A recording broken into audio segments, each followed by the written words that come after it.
Yo, YouTube, what's up with your boy? Sports and Fitness Rants. I'm back, guys. Click that like button. Subscribe to my channel.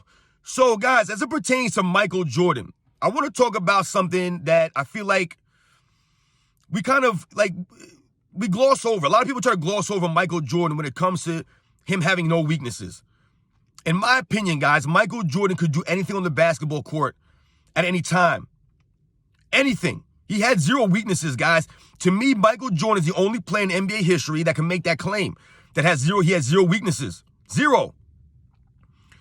And if you think about certain aspects of basketball, and you go over these aspects of basketball, you can clearly see, and if you watch the game, you can clearly see that Michael Jordan could do anything on the basketball court, literally anything.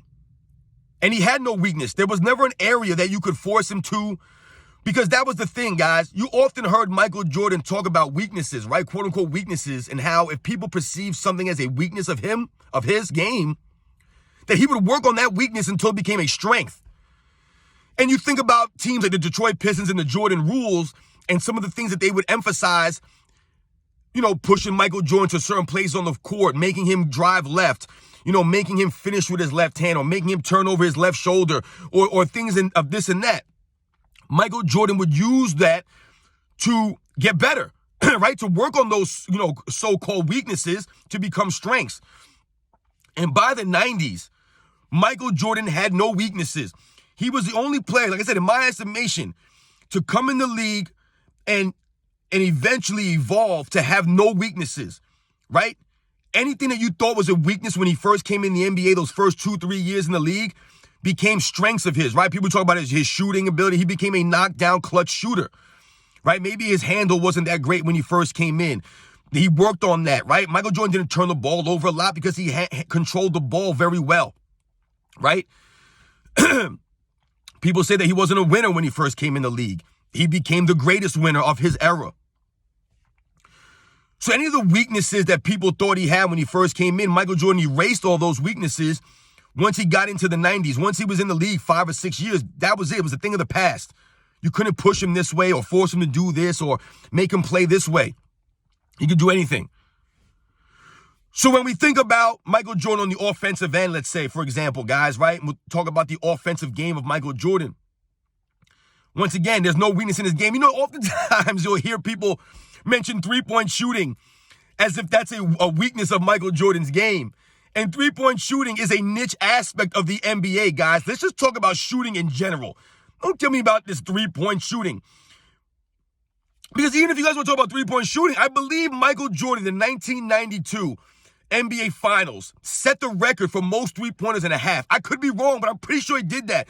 I'm pretty sure I remember him doing the shrug and just being like, I don't know, man. I'm on fire.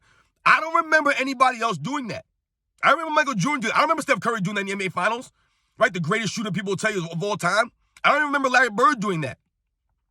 I don't remember LeBron James doing that. I don't remember Kobe Bryant doing that in the NBA Finals, hitting 6 three-pointers in the first half.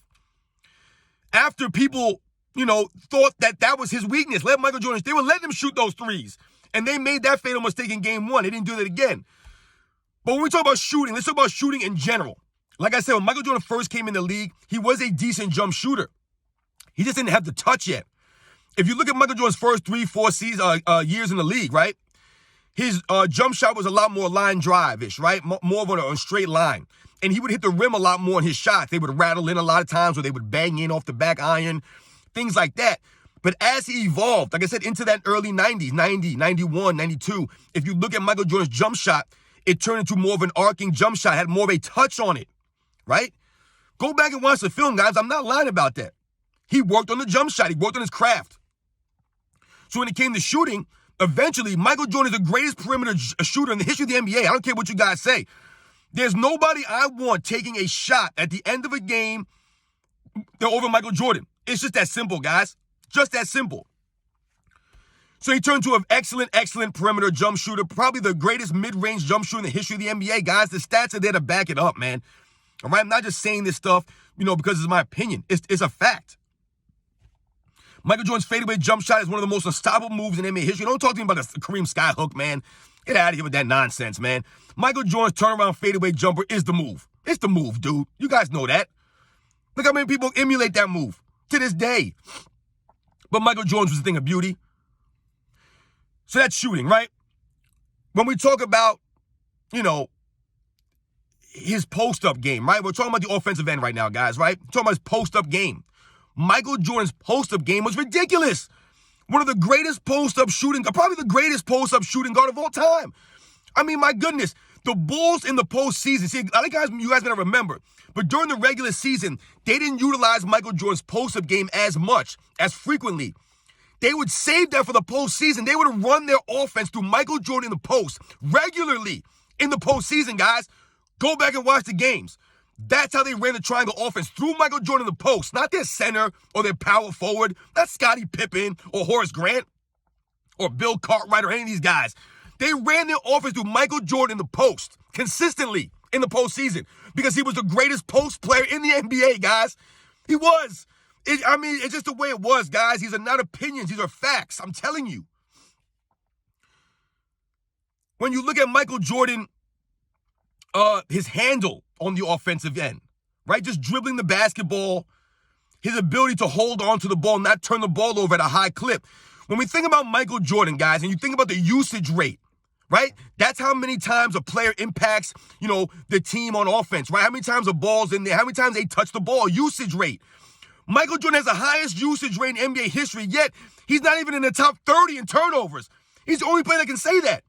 Look at the other guys who are top 5 in usage rate, guys, in NBA history. All these guys are well above 3,000 turnovers. They're all in the top 5, top 10 in turnovers. Michael Jordan's not even in the top 30, guys, in turnovers.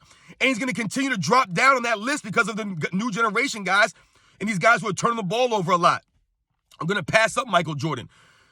So that's really remarkable when you think about his handling of the ball, his usage rate, how often he impacted the ball, how often he had the ball late game situations for the Chicago Bulls, guys. Michael Jordan was great at handling the ball. His ball handling was great. His ball fakes. Michael Jordan had those freakishly hands where he was able to palm the basketball like nothing I've seen before and do all these fakes and control the basketball. That goes from Michael Jordan's handle. So that was not a weakness for him. When we talk about his athleticism on the offensive end, right? You talk about his leaping ability. You talk about his quickness, his speed. None of those are weaknesses. He's probably one of the quickest players in NBA history, one of the fastest players in NBA history with or without the basketball, and he's one of the highest jumpers in NBA history. Nicknamed Air Jordan, right? The aerial assault. To this day, the only comparable person that you can say was as aesthetically pleasing to watch or beautiful to watch driving to the basket or on the court, you think of maybe someone like a Dr. J, Julius Erving. But no one else is on that level, man. Not even the great Kobe Bryant, who was beautiful to watch.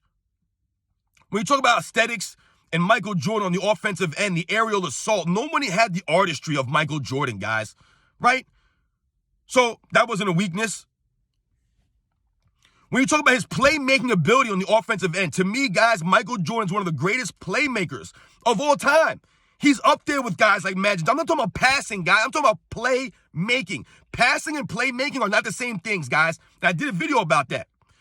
Michael Jordan was able to make plays out of the post, like I just mentioned. Michael Jordan was able to make plays without the basketball, right? Moving without the basketball that a lot of these guys can't do. Michael Jordan did not need the ball in his hands to be impactful, to be effective. He can make plays without the basketball, the give and goes, right? Moving off of screens, right? He would catch alley-oops. Michael Jordan was able to read defenses out of the double teams, right? They would double team Michael Jordan in the post, or they would double team on the perimeter. He was able to read these double teams and make the right play. He was masterful in the triangle offense. So his playmaking ability, to me, is second to none. Playmaking, guys. I'm not talking about passing. I'm talking about playmaking. But if we talk about passing, Michael Jordan was an excellent passer. These are not weaknesses. When people say that Michael Jordan is not as great of a passer as this player or that player, okay, that might be so. He's not as great as Magic Johnson at passing, right? He wasn't a greatest passer as a Jason Kidd, you know what I'm saying, or some of these guys. But when we talk about playmaking, that's a different aspect of basketball. Michael Jordan's one of the greatest playmakers of all time. Like I said, out of the double team, in the post, on the perimeter, without the basketball, whatever it was, Michael Jordan could do it. So we covered all these aspects on the offensive end, guys, right? The shooting, the dribbling, the ball control, right? The playmaking, right? All these things. We think about his IQ, right? Playing the game of basketball. Michael Jordan was very cerebral, especially as he evolved, right? Michael Jordan became a winner. And I remember watching the Last Dance documentary, and B.J. Armstrong had an interesting quote in there. He said that Michael Jordan learned how to win. He said, we were all out there playing the game, but Michael Jordan was there to win. And that's what happened. He evolved into a winner, where, like you guys saw, once he won a championship, that was it. He just kept winning. He just kept winning. So his mind, he was able to, like I said, master the game of basketball to a level that I've never seen anybody else master. Like I said, he learned how to win the game. He learned how to control momentum in games and things like that, right? He knew what each situation, required. So now we think about the defensive end of basketball, right? Because once again, when these guys mention players not having weaknesses, they often don't mention defense, right, guys? Defense is a huge aspect of basketball, right? It's the other side of the ball. You got to play defense. And Michael Jordan was one of the greatest offensive players of his era. He is perhaps the greatest defensive shooting guard of all time. When you think about two-way players, to me, Michael Jordan's the greatest two-way player of all time. Just two-way players. He's the greatest. Maybe you can argue someone like a Will Chamberlain. But Michael Jordan, to me, at that size, at his position, the greatest two-way player of all time, guys.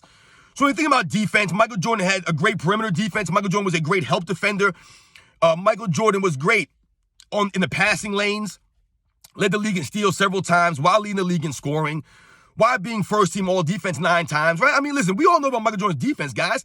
It's too bad people don't really mention defense much when they talk about all-around players, but Michael Jordan on the defensive end was a stalwart. He was a juggernaut on the defensive end, right? If he wasn't shooting great, he could impact the game on with his defense. You look at Michael Jordan's defensive stance. Like I said, his athletic ability, his quick feet, his quick hands allowed him to be a great defensive player, right? He had great instincts on defense, and he played with a tenacity on defense because that's what you need, instincts and being tenacious, having grit, and Michael Jordan had all that. So on the defensive end, he didn't really have any weaknesses. The only weakness you could say on the defensive end would be his aggressiveness. Sometimes he would go for steals or he would gamble. Especially early on in his career, he would gamble a lot of times. But as he evolved, like I said, guys, this is the same theme here. Michael Jordan evolved into having zero weaknesses, where he didn't gamble as much. They were calculated gambles. When you think about Michael Jordan's interaction with his teammates, the standard he holds for his teammates at practice, the way that, he would interact with his teammates, the way that he would hold practices, the way that the standard that he held, right? He would put their foot to the fire, man. You heard these guys in the Last Dance documentary. They hated this guy. They thought that Michael Jordan was a tyrant, but at the same time, they respected and appreciated him for what he did and what he was and what he helped them achieve. If it wasn't for Michael Jordan prodding them and pushing them, they would never have reached the heights, and Michael Jordan knew that. He was a master. He knew what to do and when to do it. And after all those years, at that time, those guys hated it, but now they appreciate it. They're champions because of that. That was a major reason why. So when you think about all these aspects, the fact that he allowed a rookie coach like Phil Jackson to come in 1990 and coach the Chicago Bulls after they had just went to the Eastern Conference Finals the year before. They fired Doug Collins and bring in Phil Jackson. Michael Jordan allowed that. He didn't cry and complain and try to get Phil Jackson fired. This guy was a rookie coach, man, with no experience, bringing in Tex Winter's triangle system to take the ball out of Michael Jordan's hands. Michael Jordan did not cry and complain. He was coachable. Another aspect of greatness that people don't talk about, Michael Jordan was very coachable player. You've heard all of his coaches say that. He wanted to learn. He wanted to become better, so he was coachable. Whereas a lot of these superstars now, these days, these guys aren't coachable. If they have a problem with a coach, they'll if they want to be traded or they want to get the coach fired, or they'll pout and complain and they'll moan and things like that. Michael Jordan wasn't like that. Michael Jordan also was not a sore loser. When we think about being a sore loser, Michael Jordan never walked off the court early. We all know about the 1991 Eastern Conference Finals when the Detroit Pistons walked off the court early without shaking hands. I want you guys to go back and watch the 1989 Eastern Conference Finals against the Pistons and go back and watch the 1990 Eastern Conference Finals against the Pistons, which went 7 games and the Bulls lost in Game 7. Michael Jordan played his butt off in that series, and he stayed after and shook the hands of the Detroit Pistons after that Game 7 loss. He didn't cry and complain about it, moan and whine and act as if, he got robbed or, blah, blah, blah. He wasn't a sore loser. Never walked off the court early. Always shook hands, man. Guy had class. Even his post-game press conferences were a thing of beauty, man. So, guys, in conclusion, I just want to say Michael Jordan had zero weaknesses, right? You talk about his clutchness, right? Michael Jordan's considered the most clutch performer in NBA history, right? Michael Jordan was not afraid of the moment. Michael Jordan could do no wrong on the basketball court, guys. He was a great rebounder at his position. He was a solid, just everything he did was great. You know, I remember watching I was watching the 1992, I think it was the first round against the Miami Heat, if I remember guys correctly. It could have been 1992, first round against Miami Heat. And the announcers, I believe, was Dick Versace and Dick Enberg, I believe, were the broadcasters for that game. And in the broadcast, Dick Enberg said that, you know, that he said, he goes, you guys, this is what you want Michael Jordan to do. You want to force him to shoot the jump shot because that's, you know, his weakness. That's what he said. And immediately he corrected himself and he said, people, when I say weakness, I mean his least strong point. That's literally what he said. Because he said that Michael Jordan doesn't have any weaknesses. But shooting the jump shot at that time was what you wanted him to do. You wanted to force him to shoot, not attack the rim. And that was his least strong point. And that's Michael Jordan in a nutshell, guys. He had no weaknesses. He had least strong points. And when people try to say that this player is the greatest all-around player of all time, or this player had no weaknesses, or this player had no weaknesses, it's not true. Michael Jordan, to me, in my opinion, guys, and I gave you guys all the facts, is the only player in NBA history that can say that he truly had zero weaknesses. Zero weaknesses, guys, on the offensive end, on the defensive end. I've covered everything, guys. All right? Do the homework. Watch the games. You'll see what I'm talking about. Michael Jordan, after his first 3, 4, 5 years in the league, became the man. He understood and learned. He became the master, right? The master. He had the glow, which a lot of these guys don't have, man.